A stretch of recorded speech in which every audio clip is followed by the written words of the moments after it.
Welcome to the American Football Show, powered by EP Sports. EP Sports is the top supplier in the UK for all of your American football needs, helping players and coaches reach their potential since 2007. Check them out at epsports.co.uk. Today, we are excited to restart our coverage for the European League of Football. We're delighted to be joined by quarterback of the Tirol Raiders, Sean Shelton. Sean's got a lot of experience playing all over Europe. He's won 10 championships and 4 league MVPs.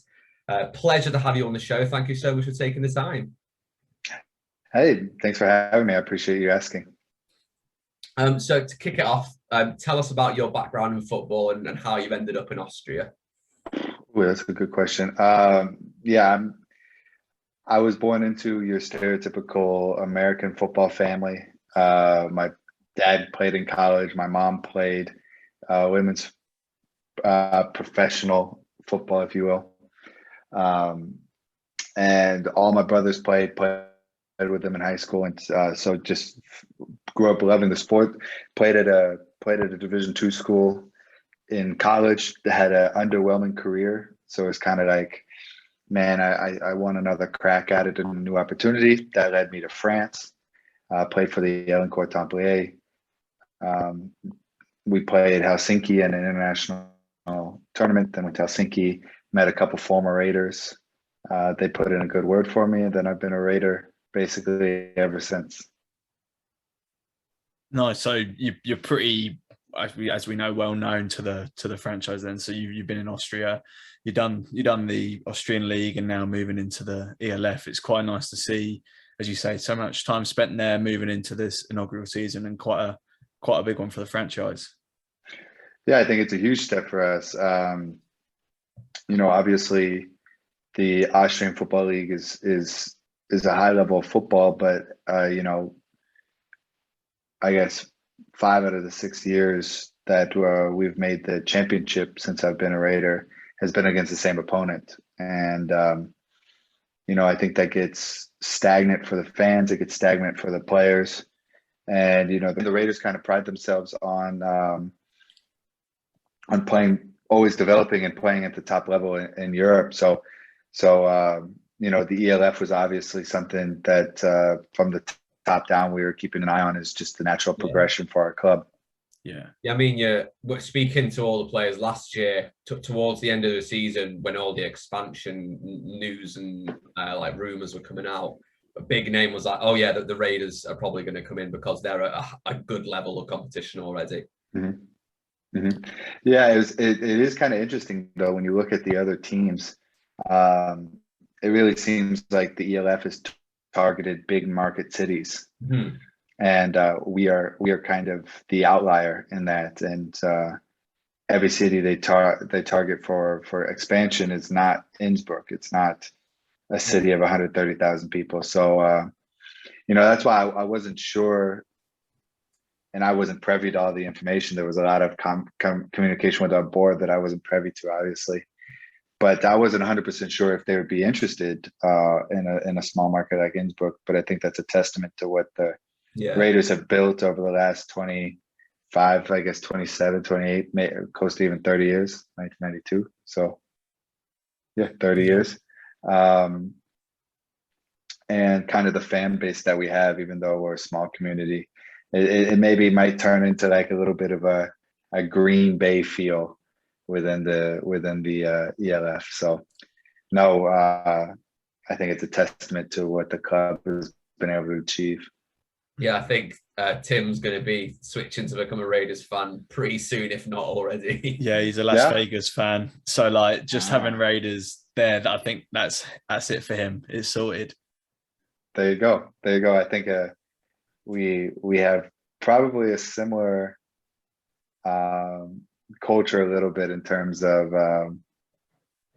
what is the best way to say this?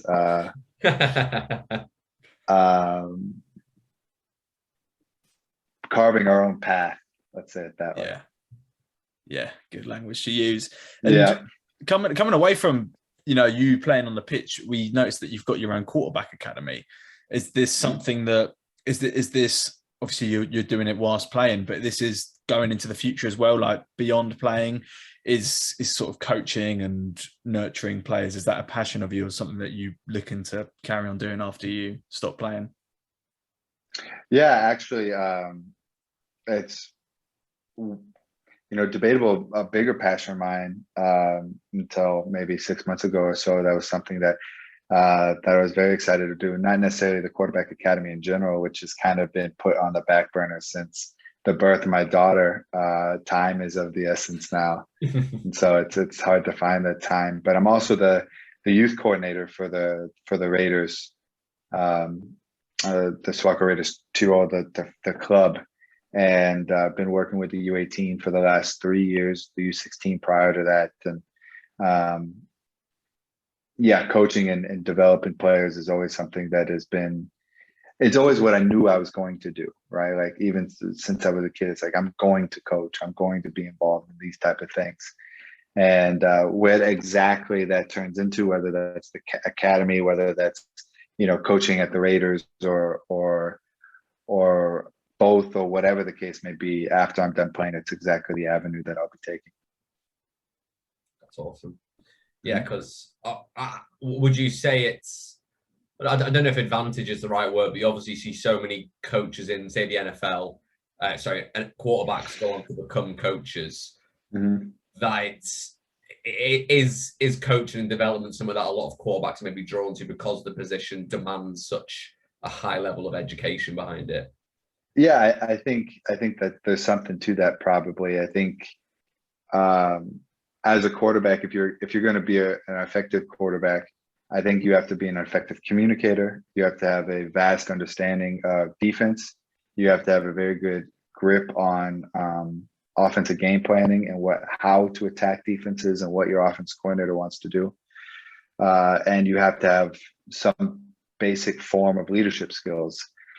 And you could say the same about any type of educator or any type of teacher is essentially what a coach is in my eyes, at least. And I think those two things go kind of hand in hand in terms of playing that position and also educating. And so to jump back a little bit with what you touched on there with your football kind of story, and I was snooping around on your website before doing my research, and I read you started in 2014 with the Ellencourt Templiers, and then once you finished that season, you went to play for the Helsinki Roosters and won the championship. Yes. And then the next year in 2015, you start off with Swarco Raiders Tirol, win the Austrian Bowl, and then went to the Turku Trojan to finish a different season. Yes. So, I mean, you don't really see players in most leagues play back-to-back seasons in the same year. But then to do it twice in back-to-back and get 2 championships, kind of, is there a great toll that takes on your body? Yeah, you just built different, because that's an incredible accolade.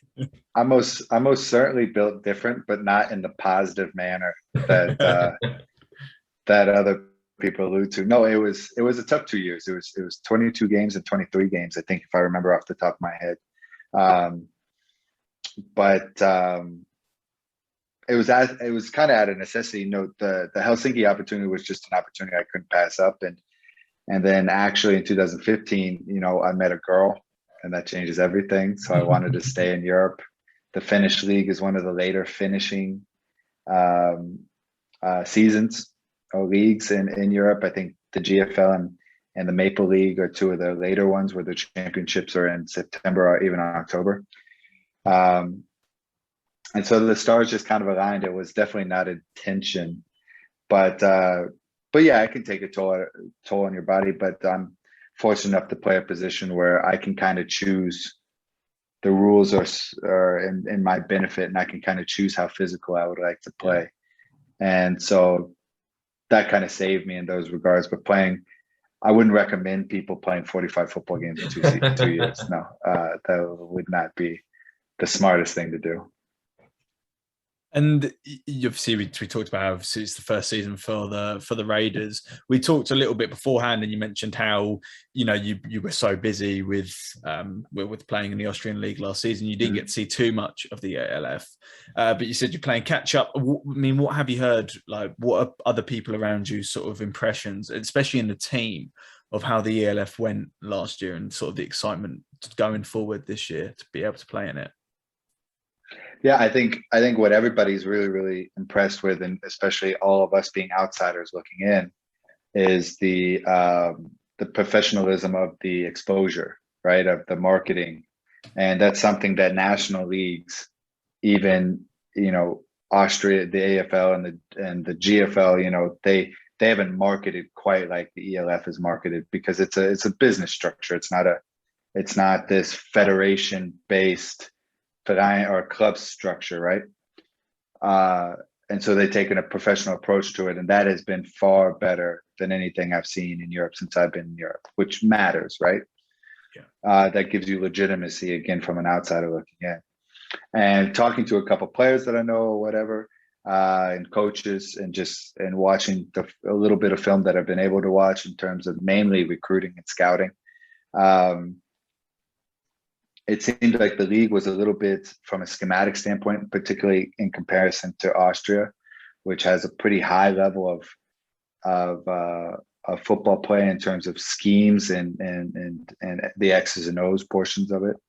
A little bit more of a fundamental, but I think that also led to some clubs were thrown together really late. Some franchises like Leipzig, I guess, was thrown together really late before the season, and maybe they didn't. There was guys commuting and didn't practice as much, but what is obvious is the level of talent on the field, right? So they might have been playing a slightly more basic style of football, sometimes maybe out of necessity, which is honestly how Austrians viewed the GFL as well, which a lot of those players are former GFL players, because they'll be traveling from God knows where and maybe practice once a week on Fridays. And so you can't do as much from a schematic standpoint. But the level of talent on the field far surpasses anything that we've seen in Austria, in my opinion, just for the amount of being able to compensate players and the amount of professional players, and having twice as many Americans as us in Austria, at least the higher level teams in Austria. That matters. That makes a difference. And so the potential is just through the roof in terms of the quality of product that we can put on the field. Yeah, and so I mean, obviously looking forward a couple of months now, derby game with Vienna, so automatically, of course, right? I knew it. If I was a bet man, I would have made a lot of money. You know what I mean? It's like, of course. I'm just glad it's in Vienna, or excuse me, in Innsbruck and not in Vienna, because that's always a tough place to win, and you want to start the season off right. But yeah, I was not surprised by that announcement. That's going to be the game, isn't it? I mean, that's going to be an Austrian TV, and I think for us who are getting the Game Pass, for me, that was the one that just stood right out. It's like, right, let's see these two old enemies just go at each other. It's a big game. It's all about who gets the one up in this new league, because no matter how long they play in the ELF, it'll be like, we won that first game, and that's a good thing. Yeah, and that's I think it is a big deal. I think you're right. I think it's a new chapter, right? And to refresh everybody on the Raiders Vikings rivalry, the Vikings had, in the last decade, the Vikings won the first half of the decade and the Raiders won the second half of the decade. And now it's just kind of like, all right, chapters closed, books closed. Now we're starting a new one. And what, we would hate is that we start off on the wrong foot and that give the Vikings momentum. What we would love to do is be able to be like, hey, it's a new league, but it's still Raiders Vikings from the last 5, 6, 7 years. We still got a leg up at the moment, but we don't know that, the two teams will be very different, particularly the Vikings in terms of offensive skill players. They'll have, I don't think anybody returning, but that they played with last year. It's going to be completely different. So I think all the momentum that we have built over the last half decade or so doesn't mean anything. It's kind of a new world for everybody. So it'll be a very, very exciting game, and I think a very great atmosphere. Yeah, I was going to say the atmosphere is going to be mental with two established fan bases in the first rivalry game. I'm pumped for that. Yeah, me too. Yeah, it's going to be a good one, and even branching out, within your conference, many people say that the Central Conference is the strongest on paper. Like, as we look straight away, obviously you got you guys, you got Vienna, you got Frankfurt, and Stuttgart, who had a quiet season last year, but they've got a lot of young talent that are coming through the ranks, and people are starting to get a little bit excited about them. With the format of the league, of course, only one team goes straight through to the playoff by winning that division, and then it's the only one best placed second out of the three divisions. So, with essentially almost one team going through from each division, how much emphasis is going to be on these divisional games? I know every game's important, but obviously these ones are going to mean a hell of a lot.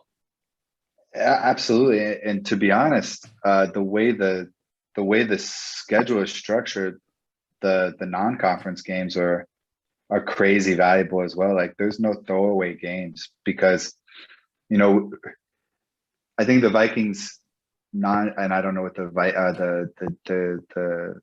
Frankfurt or Stuttgart's non-conference, but let's just take the Vikings for example. Their non-conference games are Wroclaw, Istanbul, and Barcelona, I believe.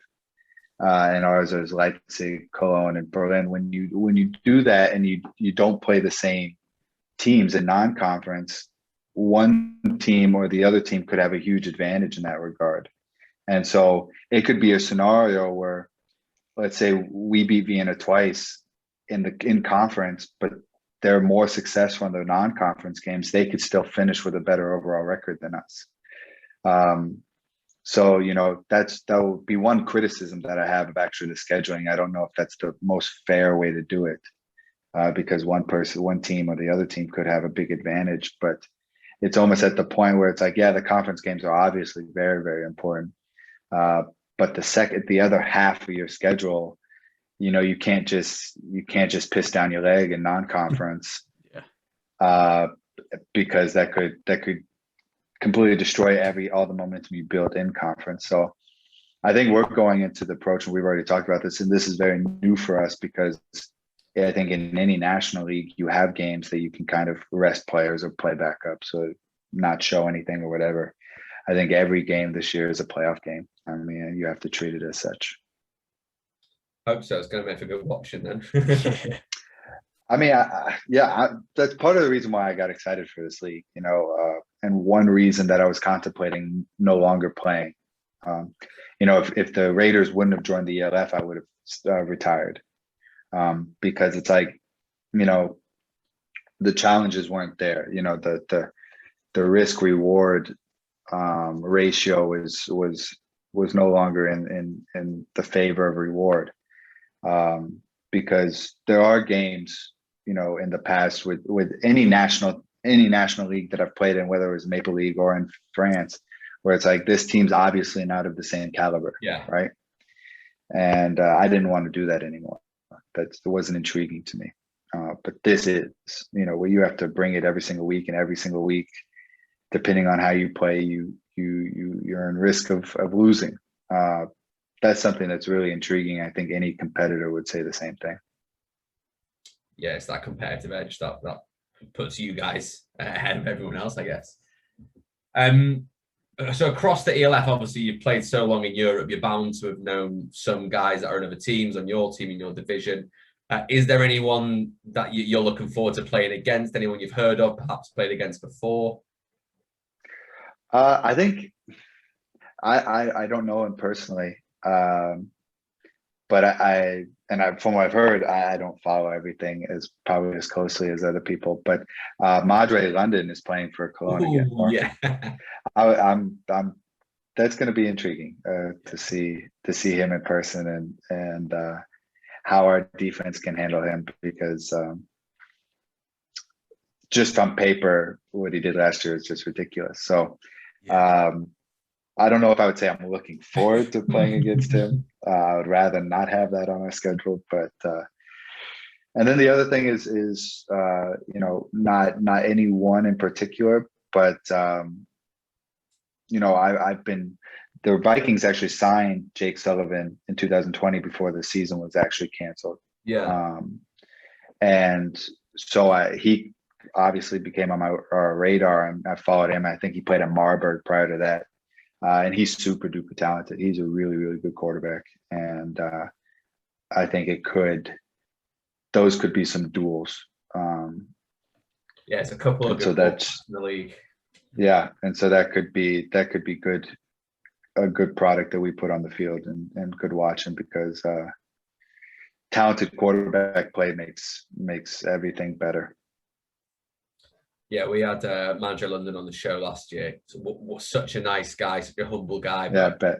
God, he's so exciting to watch some of those games. Holy cow. When someone's doing 300 yards on the pitch per game, yeah, it's just crazy. But they were, correct me if I'm wrong, they were mediocre last year, the Centurions. Yeah, they were probably about 5th or 6th best team, weren't they? Their defense struggled to keep them in the game sometimes, but like Madre always went off. They had another great receiver. What was his name? Quentin Pounds? Yeah, Quentin Pounds. Before he got injured, he was on fire.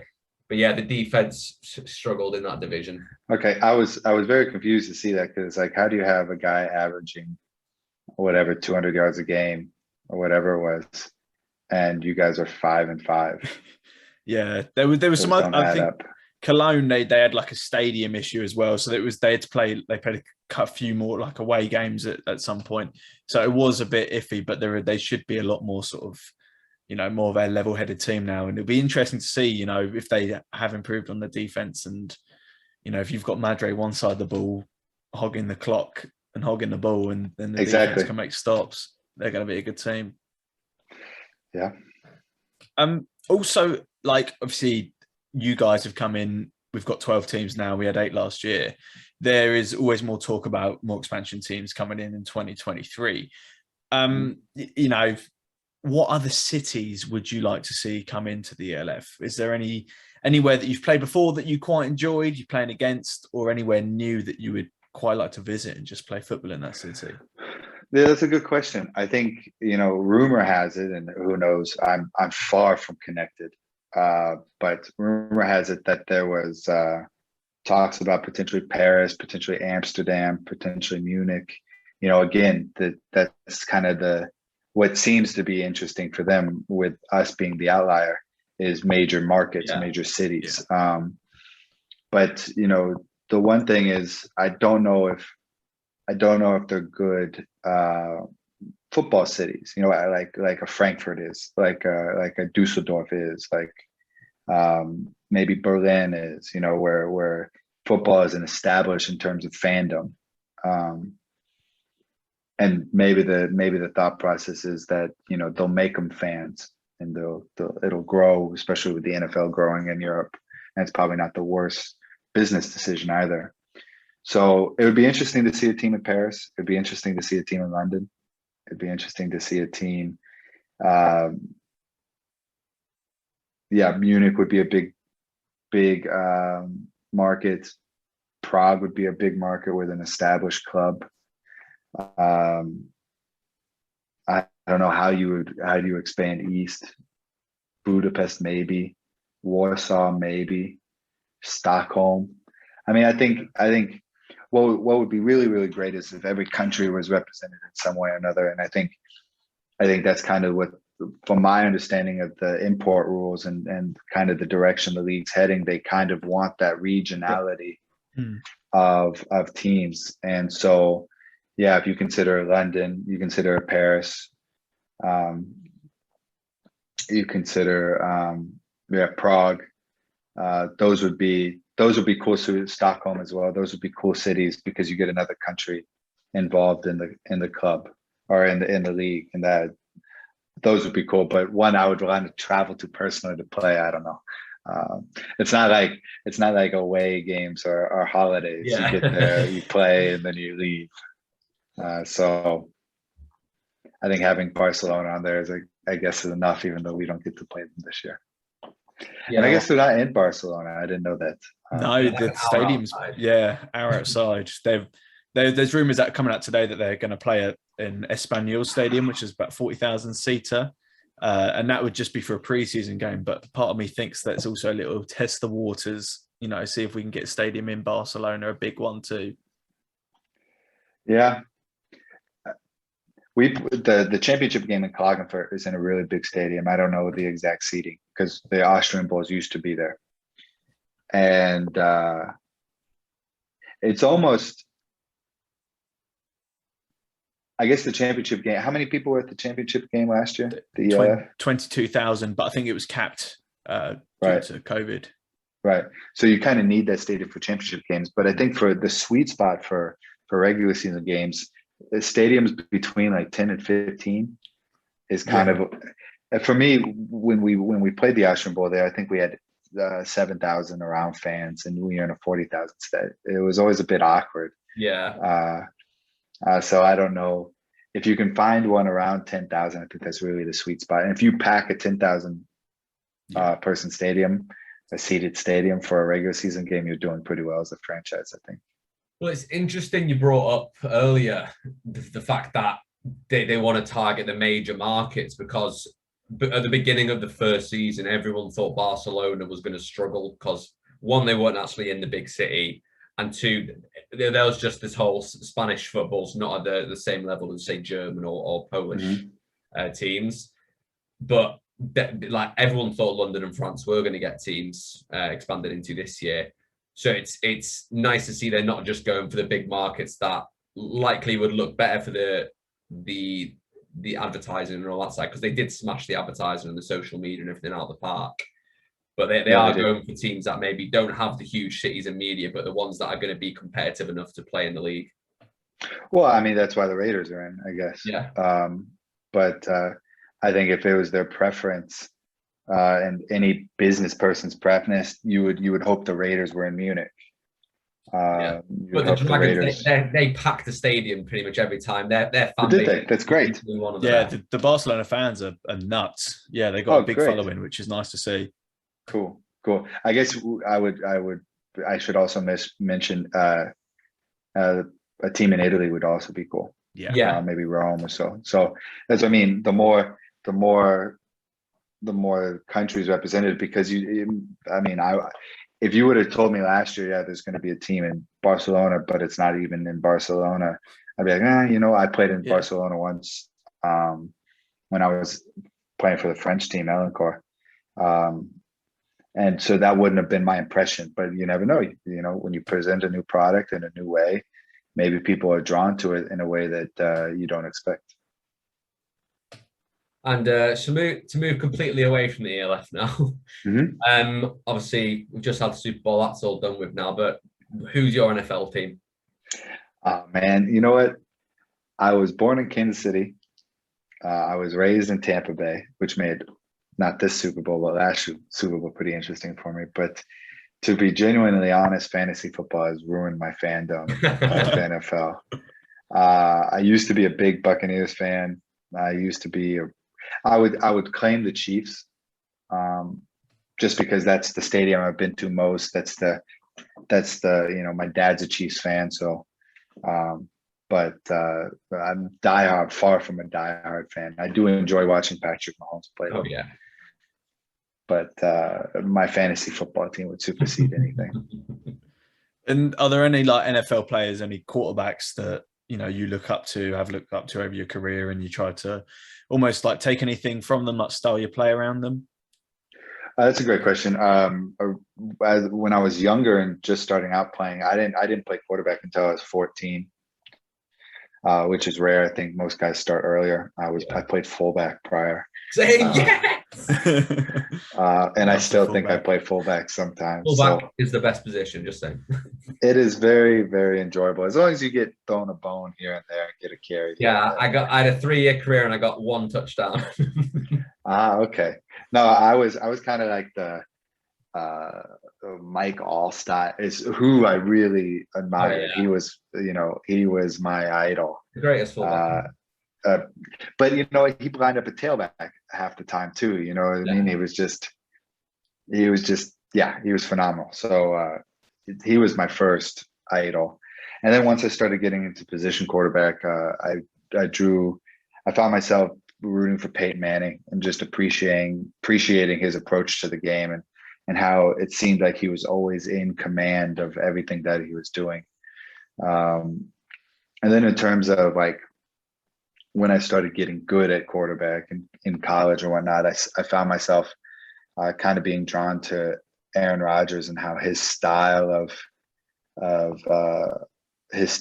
play, where he can extend plays and run if he needs to, but would prefer to throw the ball, obviously, but still is a weapon with his legs, just his ability to extend plays. And then, he is probably still the best arm talent in the league. Maybe Mahomes is a bit better, but the way he was able to just put the ball wherever he wants on the field is something that was always, I think any talented quarterback would watch Aaron Rodgers and go, this guy's a freak.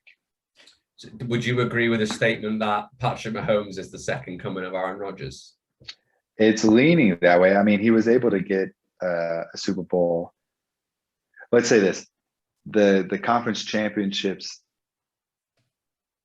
are not yet as big of an issue as Aaron Rodgers, but man, that second half of the Bengals game was alarming. So it could end up being that way where it's like, hey, you have this super talented quarterback for over a decade and you only get one Super Bowl.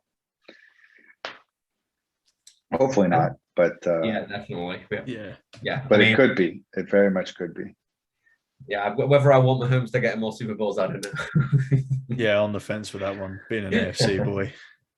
Yeah. I like. I'm a big Andy Reid fan as well, and so him kind of getting that monkey off his back, because he's in a similar boat as a guy like Aaron Rodgers, just the coaching version, I guess, where you were super successful in the regular season and seem to fall short in the playoffs consistently. Yeah, I'm an Eagles fan, so I know about that. Yeah, tough. And we've made it to our final question. These are just some silly ones. We've asked everyone so far. It's the desert island game. So you're on a desert island for 1 year. You get to bring one of each of the following. It's an unlimited supply. First, what is the one meal you are bringing?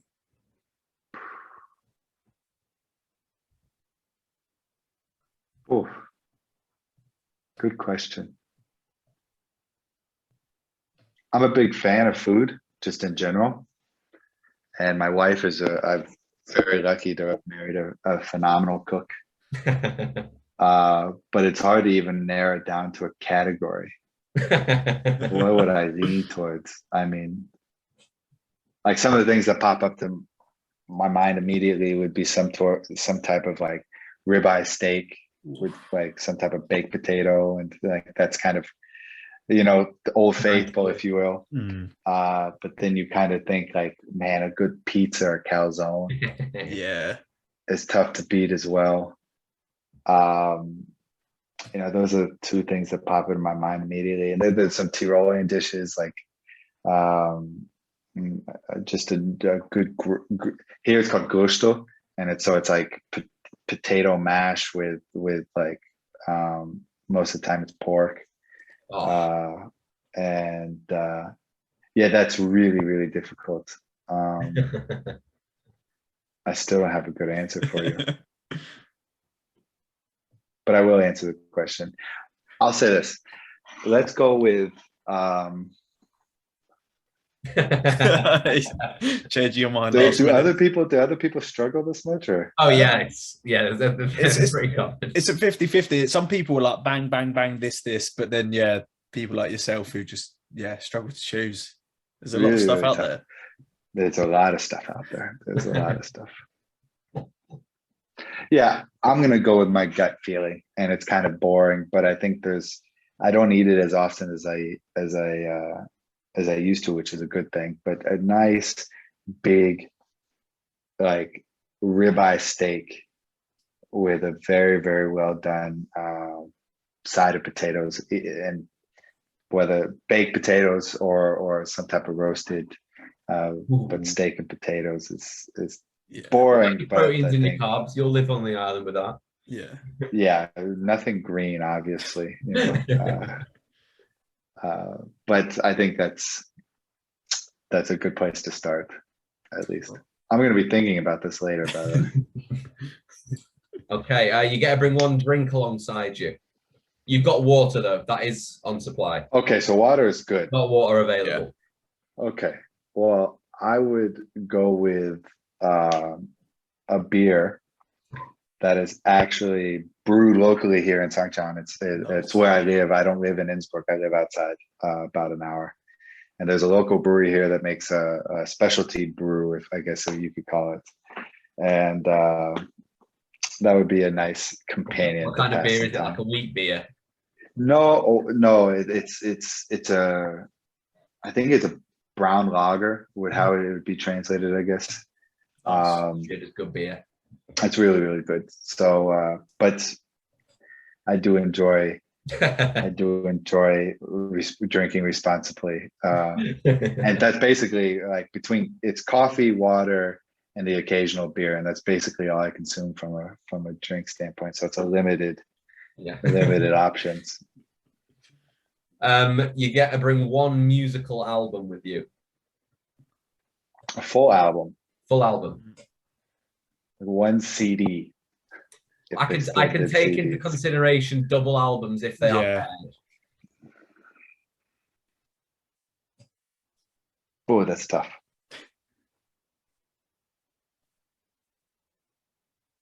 So it's interesting. My musical taste has changed quite a bit.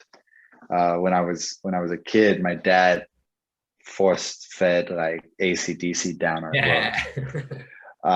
And then we started listening to country when I started getting into teenage years. So, Back in Black would be an album that I could see myself picking, and then into country years would be like some type of Toby Keith album or something. So I hope you're going to say Toby Keith. Yeah. And then I started getting into more hip hop, and then it slowly evolved into R&B, and now it's more just like acoustic music. But like albums that I listen to from and still do would be like Adele's 19 album, I believe, or 21. Sam Smith's first album. Nelly's one of his first albums. What's the name of it? Somethingville. I'm not a Nelly. I don't know, unfortunately. That was high school too. You know what? I'm gonna say Lil Wayne, the Carter 3. Ooh, Carter 3, nice. So that tells you the variety of but that album came out when I was in college, and that's the Carter 2 might even be better. Nevertheless, probably one of those. I think that was what I would pick. Lil Wayne's a strong, surprisingly. Yeah, but even surprised me there. But yeah. On that note, you get one celebrity for the 12 months on this island. They can be from the past and currently dead, but they will be in their prime when you're with them. Yeah. So okay.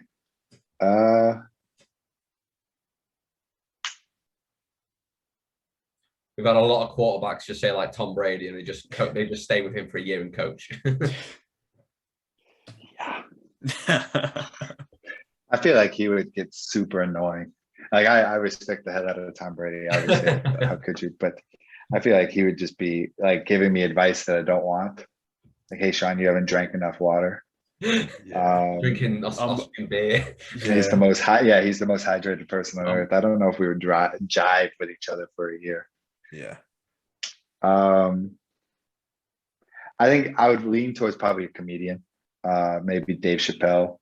Bill. I think that would pass the time pretty well. Peyton Manning might be a mix of both because he is also a pretty hilarious person. I think I would end up strangling Aaron Rodgers if I ended up picking him. I don't know if we would be friends, to be honest. Maybe, you never know. But yeah, I would lean in towards the comedian route. So I would probably say Dave Chappelle. And final question is, you get to watch one sports team for that 12 months. Oof. Yeah, I'd probably pick the Chiefs. I think. Yeah, so you watch some good games. That's fair play. Yeah, exactly. I think they're fun to watch. They're a good brand of football to watch, and who knows if Aaron Rodgers is on the Green Bay Packers next year, or what What's the your case may thought? be. Do you think he stays? Do you think he goes? I would think he stays. I mean, if his goal is, people are talking about going to the Broncos. Why would you join the division with Herbert and Mahomes? Like, why would you go to the AFC with all these young, talented quarterbacks? Stay in the NFC. Brady retired. Like, yeah. Whatever you do, stay in the NFC. And he's finished the first or second seed in the last 2 years with the Packers. It just fucking finished. You know what I mean? Like, but I can't imagine how many other teams put him in a better scenario to win a Super Bowl. Yeah.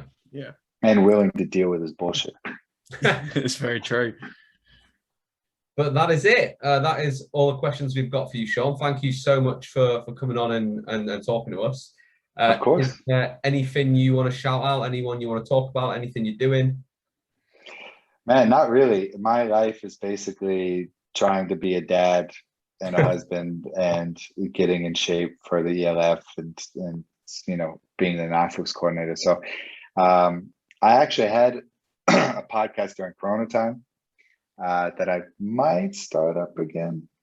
I don't know, but no, nothing really to shout out. If you think if you want to know more about me, just follow me on Instagram and I'll try to do a better job there as well. What's your Instagram handle? Sean Shelton 12. Yeah, that probably sounds about right. I was going to say as well, the Pirates Cove as well. I was watching some of that earlier. That's a good thing. Right.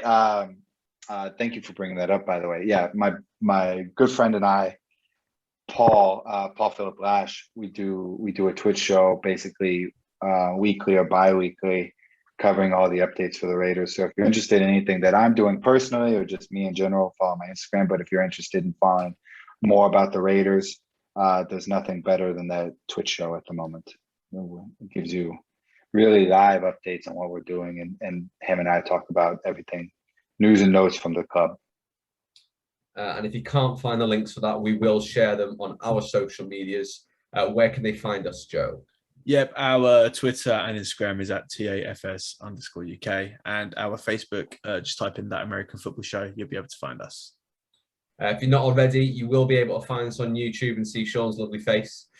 So check us out on That American Football Show, same as the website. Okay, I was wondering actually, because I waved when you introduced me, and then I thought in the back of my head, like, this is a fucking podcast. So I was... No, you are going to be on YouTube if that is okay. Everyone will see your nice wave. It's all good. Okay, good. I'm glad. It was like, well, this is pointless. But thank you everyone for listening. Please do remember to leave us feedback. Let us know what you'd like us to talk about and any players you want us to interview on the ELF. We're going to be getting plenty more guys on. But Sean, again, thank you so much for coming on. Good luck with the season. We'll be watching you with great anticipation. And everyone, make sure you head over, check out our friends at EP Sports for all your NFL and equipment needs, and we will see you next week.